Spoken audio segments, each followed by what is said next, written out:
जय हिंद दोस्तों।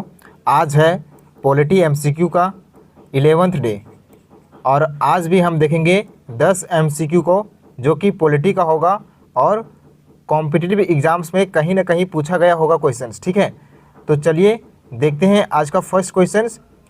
अगर इससे पहले का वीडियो नहीं देखे होंगे तो प्लेलिस्ट में जा करके देख सकते हैं। ठीक है, चलिए हम देखते हैं आज का फर्स्ट क्वेश्चंस।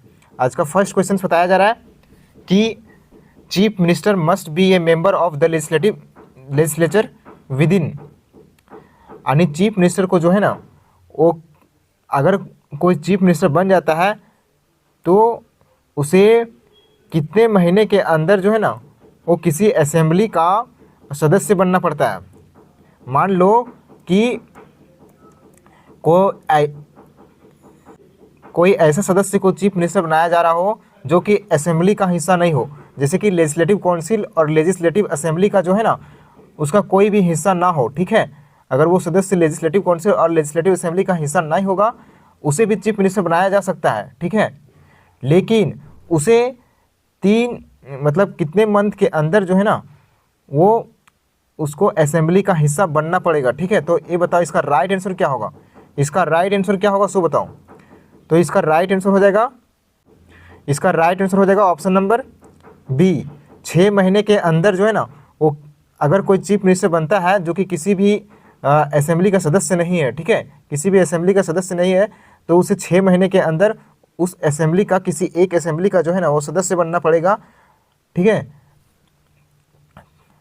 6 महीने के अंदर, नहीं तो उसे फिर रिजाइन कर दिया जाएगा। ठीक है, चलिए हम देखते हैं इसके बारे में कुछ और इम्पोर्टेंट फैक्ट्स को देख लेते हैं। तो ऑप्शन नंबर बी जो है वो इसका राइट आंसर हो जाएगा।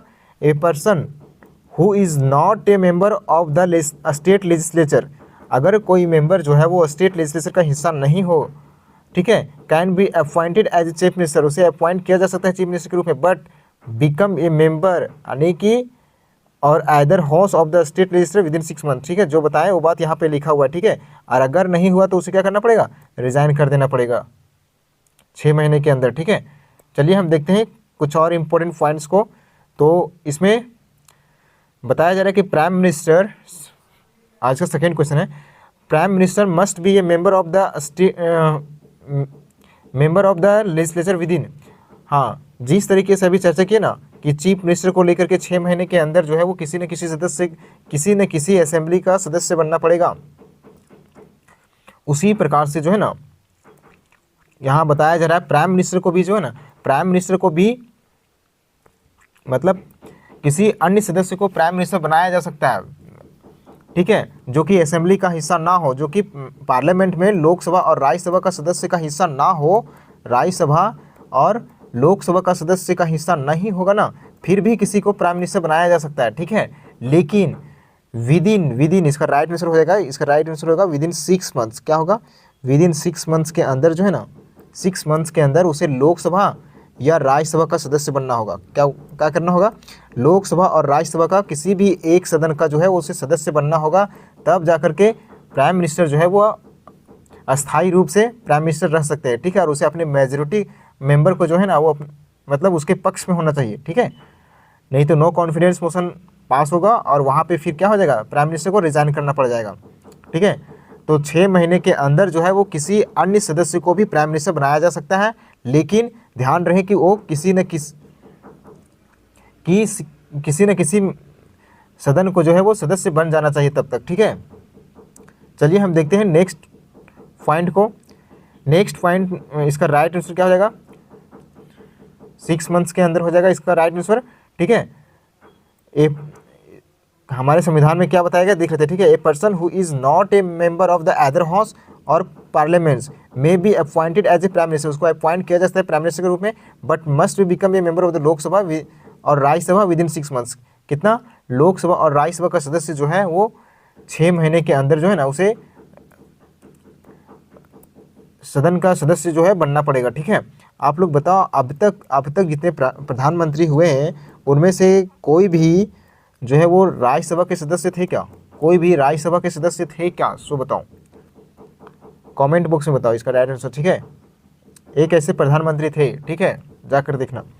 चलिए हम देखते हैं कुछ इंपॉर्टेंट और नेक्स्ट क्वेश्चंस को। नेक्स्ट क्वेश्चंस देखते हैं। Who presides over the state legislature assembly, तो कौन जो है वो प्रिसाइड्स करता है स्टेट लेजिस्लेटिव असेंबली को, जो है ना वो कौन प्रिसाइड करता है, कौन करता है प्रिसाइड इसको, स्टेट लेजिस्लेटिव असेंबली को। तो इसका राइट आंसर क्या हो जाएगा, यहाँ बोल रहा है, ध्यान देखो, यहाँ ध्यान रखो, ठीक है। यहाँ बोल रहा है स्टेट लेजिस्लेटिव असेंबली का बात कर रहा है। इस पॉइंट्स को ना जब क्वेश्चन सॉल्व करोगे तो इस पॉइंट्स को ध्यान रखना, लेजिस्लेटिव असेंबली का बात कर रहा है, ठीक है, लेजिस्लेटिव काउंसिल नहीं। अगर लेजिस्लेटिव काउंसिल का, लेजिस्लेटिव असेंबली का बात करेगा तो इसका राइट आंसर क्या हो जाएगा, स्पीकर। क्या होगा, स्पीकर इसका राइट आंसर हो जाएगा, ठीक है। ऑप्शन नंबर बी जो है वो राइट आंसर हो जाएगा। तो प्रिसाइड्स करता है कौन, स्टेट लेजिस्लेटिव असेंबली को, स्पीकर, ठीक है। तो इसका राइट आंसर हो जाएगा ऑप्शन नंबर बी। हमारे संविधान में बताया गया कि the speaker of the legislative assembly is the presiding officer of the house. Speaker जो होते हैं वो प्रिसाइडिंग ऑफिसर होते हैं किसका, हाउस का, ठीक है, लेजिस्लेटिव असेंबली का। अगर लेजिस्लेटिव काउंसिल बोलता, लेजिस्लेटिव काउंसिल बोलता तो हम आगे चर्चा करेंगे, ठीक है। चलिए, the speaker is elected by members of the legislative assembly. तो स्पीकर जो होता है ना वो इलेक्टेड मेंबर्स होते हैं कहाँ का, लेजिस्लेटिव असेंबली का, ठीक है। चलिए हम देखते हैं इसके बारे में कुछ और इंपॉर्टेंट पॉइंट्स, अभी जो बोले हम उसके बारे में चर्चा करते हैं, ठीक है। अगर असेंबली का बात करेगा तो उसका प्रिसाइडिंग ऑफिसर कौन होता है, स्पीकर, ठीक है, उसका प्रिसाइडिंग ऑफिसर स्पीकर होता है। काउंसिल का बात करेगा, काउंसिल का बात करेगा तो कौन होगा, काउंसिल का अगर बात करेगा तो चेयरमैन होता है, कौन होता है, चेयरमैन। और वही बात करेगा लोकसभा के सदस्य का तो वहाँ भी स्पीकर होगा, ठीक है। लोकसभा के सदस्य का प्रिसाइडिंग ऑफिसर का बात करेगा तो वहाँ पे क्या होगा, वहाँ पे जो है वहाँ पे होगा स्पीकर, ठीक है। और राज्यसभा का बात करेगा, अगर राज्यसभा का बात करेगा तो वहाँ पे कौन होगा, वाइस प्रेसिडेंट। यहाँ पे देखो, यहाँ पे भी चेयरमैन, यहाँ पे भी चेयरमैन, ठीक है। और यहाँ पे स्पीकर, यहाँ पे स्पीकर, यानी कि इनका मुख्यतः जो है ना, इनका कार्यभार जो है ना वो मिलता है, ठीक है। इन दोनों का कार्यभार जो है वो मुख्यतः मिलता है, ठीक है। आई होप आपको समझ में आया होगा, ठीक है। चलिए हम देखते हैं नेक्स्ट आज का क्वेश्चंस को। Who is the constitutional head of the state. Constitutional head बोल रहा है, क्या बोल रहा है, constitutional head, head of the state, head of the state बोल रहा है, हेड ऑफ द गवर्नमेंट्स नहीं बोल रहा है, ठीक है, हेड ऑफ द स्टेट बोल रहा है। और अगर हेड ऑफ द स्टेट बोल रहा है तो क्या होगा बताओ, constitutional head of the state कौन होगा, option number B, option number B right answer हो जाएगा, ठीक है। समझ में आ रहा है ना, ऑप्शन नंबर बी, स्टेट का बात कर रहा है इसलिए, ठीक है। तो गवर्नर इसका राइट आंसर हो जाएगा, ठीक है। इसके बारे में देख सकते हो कि the governor is the constitutional, governor क्या होता है, constitutional head of the state होता है, ठीक है, नॉमिनल रूप से, यानी कि नाम मात्र के लिए जो होता है ना, हेड होता है गवर्नर स्टेट में, ठीक है।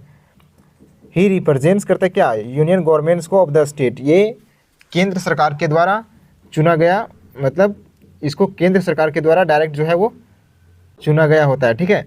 और क्या काम करता है, तो एक काम करता है on the aid and advice of the council of ministers के एड एंड एडवाइस पे जो है वो काम करता है, ठीक है, अंडर आर्टिकल 163 के अंदर, ठीक है। चलिए हम देखते हैं कुछ इसके इंपॉर्टेंट पॉइंट्स को देख लेते हैं जो कि ऑप्शंस में दिया गया है। तो चीफ मिनिस्टर को लेकर के कुछ इंपॉर्टेंट पॉइंट, जैसे सीएम क्या होता है, रियल एग्जीक्यूटिव अथॉरिटी होता है, क्या होता है, रियल एग्जीक्यूटिव अथॉरिटी होता है, ठीक है। और बात करें, ये क्वेश्चन आ सकता है, ठीक है, real executive authority of the state कौन हो सकता है, तो सीएम, ठीक है। जिस तरीके से पूछा यहाँ पे क्वेश्चन पूछा ना, हेड ऑफ द स्टेट कौन होता है, यहाँ पे गवर्नर होगा। इसी तरीके से क्वेश्चन आ सकता है कि real executive authority of state कौन है, तो सीएम, ठीक है, ध्यान रखना। Head of the elected governments, ये सीएम होते हैं, कौन होते हैं, सीएम। नॉन कॉन्स्टिट्यूशनल हेड होते हैं, ठीक है। गवर्नर के बारे में बात करें तो ये नॉमिनल हेड होते हैं, स्टेट का nominal head, acts as a formal head of state, ठीक है। स्पीकर का बात करें तो presiding officer of legislative assembly, तो ये प्रिसाइडिंग ऑफिसर होते हैं लेजिस्लेटिव असेंबली का, ठीक है। एडवोकेट जनरल क्या होते हैं, तो लीगल एडवाइजर होते हैं स्टेट गवर्नमेंट्स का, लीगल एडवाइजर स्टेट गवर्नमेंट्स का होते हैं, ओके। फिफ्थ क्वेश्चन को देखते हैं आज का। तो फिफ्थ क्वेश्चन बताया जा रहा है, compositions of legislative assembly is under. तो कंपोजिशंस क्या होता है लेजिस्लेटिव असेंबली के अंदर, इसके अंदर जो है ना किस आर्टिकल के अंदर डिस्कस किया गया, बताया गया है किस आर्टिकल के अंदर, कंपोजिशंस ऑफ लेजिस्लेटिव असेंबली। इसका मतलब क्या होता है ये हम समझाएंगे, ठीक है। कंपोजिशंस, तो इसका राइट आंसर हो जाएगा, पहले देख लो, इसका राइट आंसर हो जाएगा ऑप्शन नंबर सी। क्या होगा? ऑप्शन नंबर सी जो है वो इसका राइट आंसर हो जाएगा। 120 आर्टिकल के तहत composition of the legislative assembly के बारे में बताया गया है। चलो हम देखते हैं इसके बारे में।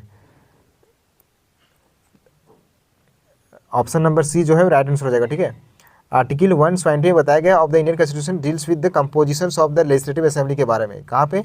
170 में। कंपोजिशंस क्या होता है ये समझ लो। कंपोजिशंस का मतलब होता है जैसे कि लेजिस्लेटिव असेंबली का, जैसे कोई लेजिस्लेटिव असेंबली है,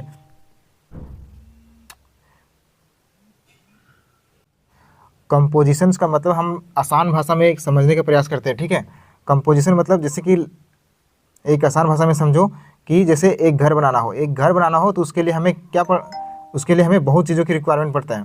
ठीक है, जैसे कि ईंटा हो गया, ठीक है, बालू हो गया, गिट्टी हो गया, तो इन सब चीज़ों का जो है ना वो सब चीज़ों को रिक्वायरमेंट पड़ता है। ठीक है, तो उसी प्रकार से जो है ना कंपोजिशंस का मतलब समझो कि जैसे एक legislative assembly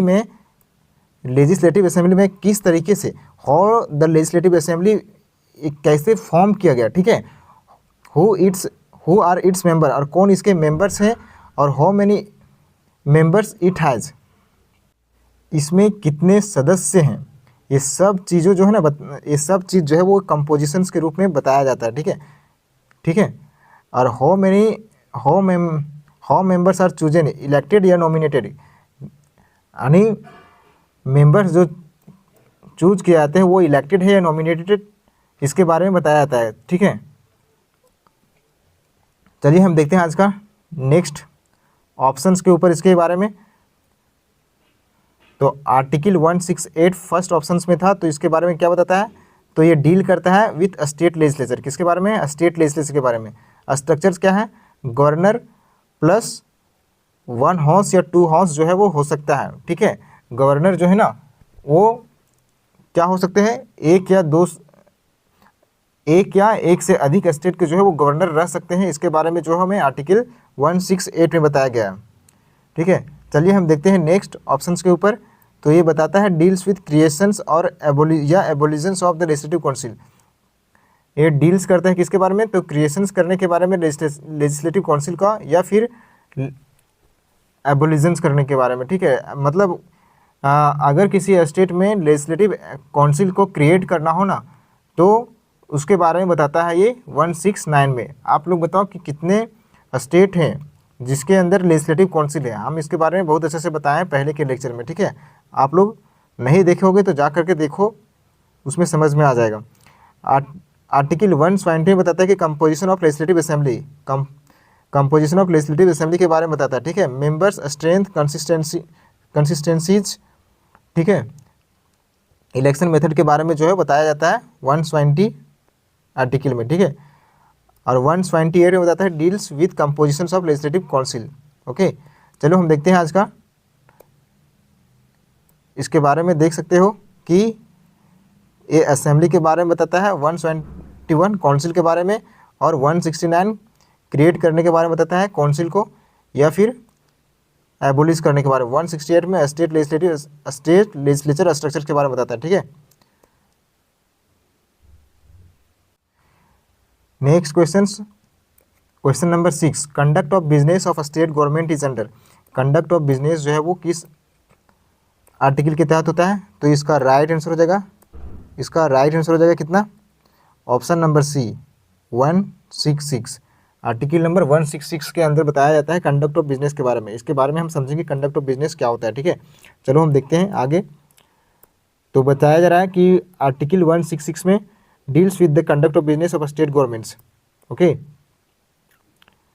conduct of business का मतलब क्या होता है ये समझ लो। जैसे कि how the day to day work of state government is carried out, किस तरीके से स्टेट गवर्नमेंट जो है ना वो डे टू डे काम कर रहा है, तो इसके बारे में जो है ना वो लेखा जोखा रखने का काम करता है। ठीक है, हाउ डिसीजंस आर टेकन, क्या डिसीजंस लिया जा रहा है, कैसे फाइल जो है मूव किया जा रहा है, यानी कि हर प्रकार का जो है ना वो ये हर प्रकार के चीज़ों के बारे में ध्यान रखने का काम करता है ये आर्टिकल। ठीक है, बताया जाता है कि किस तरीके से गवर्नमेंट जो है वो रन कर रही है, तो इसके बारे में यहाँ पे बताया जाता है। ठीक है, इस आर्टिकल में। चलो हम देखते हैं इसके ऑप्शंस के बारे में। तो ऑप्शन नंबर 164 में बताया जा रहा है कि deals with council of minister, क्या करता है ये, डील करता है काउंसिल ऑफ मिनिस्टर के बारे में, appointment auth responsibility of ministers के बारे में ये बताता है, ठीक है। 165 में बताया जाता है deals with advocate general of state, advocate general of state के बारे में बताता है। और 166 में conduct of business of state governments के बारे में बात करता है, rules procedure decision making system के बारे में बताता है, ठीक है। 167 आर्टिकल में बताता है कि deals with duties of chief minister towards governor, chief minister का क्या ड्यूटी होता है टुवार्ड्स गवर्नर की तरफ, ये बताया जाता है, ठीक है। चलो हम देखते हैं आज का नेक्स्ट क्वेश्चन। 7th क्वेश्चन बताया जा रहा है कि duties of chief minister towards governor are under, तो जो ड्यूटीज होता है ना चीफ मिनिस्टर का गवर्नर की ओर, वो किस आर्टिकल में बताया गया है? तो किस आर्टिकल में बताया जो गया है कि चीफ मिनिस्टर का जो ड्यूटीज होता है गवर्नर की ओर, उसको किस आर्टिकल में बताया गया है? इसके बारे में बताया गया 167। ऑप्शन नंबर डी जो है वो इसका राइट आंसर हो जाएगा। क्या हो जाएगा? Option number D right answer हो जाएगा, ठीक है। चलो हम देखते हैं, ऑप्शन नंबर डी जो है राइट आंसर हो जाएगा। आर्टिकल 167 ऑफ इंडियन कॉन्स्टिट्यूशन बताया गया है कि deals with the duties of the chief minister towards the governor, it states that chief minister shall, क्या कहता है, तो communicate decisions of the council of ministers to governor, provide information about state administration when asked, ठीक है। Communicate करता है decisions को council of ministers, कहाँ? गवर्नर के पास, ठीक है। प्रोवाइड करता है इन्फॉर्मेशन को about state administration when asked, जब गवर्नर पूछते हैं स्टेट एडमिनिस्ट्रेशन के बारे में इन्फॉर्मेशन को तो उसे बताना पड़ता है, ठीक है। सबमिट करता है मैटर्स को for governors consideration if required, okay. चलो हम देखते हैं नेक्स्ट, इसके ऑप्शंस के बारे में कुछ इंपॉर्टेंट पॉइंट्स को देख लेते हैं। आर्टिकल 164 में बताया जाता है appointment of chief minister and ministers के बारे में, अपॉइंटमेंट चीफ मिनिस्टर का जो किया जाता है उसके बारे में किस आर्टिकल में बताया गया? तो 164 में बताया गया, ठीक है। Council of minister and responsibility के बारे में बताता है, ठीक है।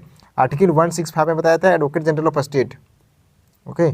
चलो हम देखते हैं नेक्स्ट, इसमें बताता है आर्टिकल 166 में conduct of business of state governments के बारे में, ओके। आर्टिकल 167 बताया था duties of CM towards governor, duties क्या है सीएम का टुवार्ड्स गवर्नर, इसके बारे में बताता है 167 में। नेक्स्ट क्वेश्चन देखते हैं, advocate general of state is appointed under, advocate general of state जो होता है वो अपॉइंट किया जाता है किस आर्टिकल के तहत? तो इसका राइट आंसर हो जाएगा ऑप्शन नंबर बी, क्या हो जाएगा? ऑप्शन नंबर बी जो है वो इसका राइट आंसर हो जाएगा 165 के तहत, ठीक है। चलो हम देखते हैं इसके बारे में, 165 जो है वो इसका राइट आंसर हो जाएगा। फिर अपॉइंटमेंट किया जाता है, कैसे अपॉइंटमेंट किया जाता है? तो गवर्नर के द्वारा किया जाता है, किसका अपॉइंटमेंट किया जाता है? गवर्नर के द्वारा एडवोकेट जनरल ऑफ स्टेट को, ठीक है। इसका क्वालिफिकेशंस क्या होता है? तो कम से कम जो है ना उसे हाई कोर्ट का जज होना जो है वो अनिवार्य है, हाई कोर्ट का जज होना जो है अनिवार्य है, ठीक है।